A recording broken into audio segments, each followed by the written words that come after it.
পুরস্কার বিতরণী ও সাংস্কৃতিক অনুষ্ঠান অনুষ্ঠিত।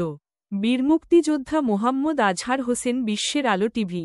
মানিকগঞ্জ শিল্পকলা একাডেমিতে একাডেমির মহাপরিচালক কবি রেজাউদ্দিন স্টালিনের বার্ষিক পুরস্কার বিতরণ সাংস্কৃতিক অনুষ্ঠানে প্রধান অতিথি হিসেবে উপস্থিত ছিলেন বিএনপির চেয়ারপারসনের উপদেষ্টা মণ্ডলী, বিএনপির আহ্বায়ক, মুন্নু গ্রুপ অফ ইন্ডাস্ট্রি লিমিটেডের চেয়ারম্যান আফরোজা খানমরিতা। শনিবার সকাল 10টায় মানিকগঞ্জ সাহিত্য ও সাংস্কৃতিক সংসদের আয়োজনে বেওথা শিল্পকলা একাডেমি মিলনায়তনে পবিত্র কোরআন তেলাওয়াত করেন মাওলানা আতাউর রহমান, গীতা পাঠ করেন স্বপ্না রানী সিংহ, শিল্পীরা নৃত্যগান করেন। বিশেষ অতিথি হিসেবে অধ্যাপক ড মোহাম্মদ জাহাঙ্গীর আলম ছিল। Mohammad Mafizur Rahman Bhuiyan, deputy chief waste management officer.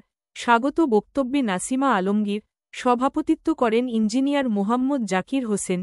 নেতৃবৃন্দের মধ্যে বীর মুক্তিযোদ্ধা গোলাম মুহিয়ার খান সিপার, জেলা আহ্বায়ক কমিটির সদস্য অ্যাডভোকেট আফম নুরতাজ আলমবাহার, জেলা মহিলা দলের সভাপতি সাবিহা হাবিব, কৃষক দলের সভাপতি গোলাম কিবরিয়া সাইদ, মানিকগঞ্জ প্রেস ক্লাবের সভাপতি জাহাঙ্গীর আলম বিশ্বাস সহ ছিল। অনুষ্ঠান সঞ্চালনা করে মোহাম্মদ আওলাদ হোসেন ও মাসুদুল ইসলাম।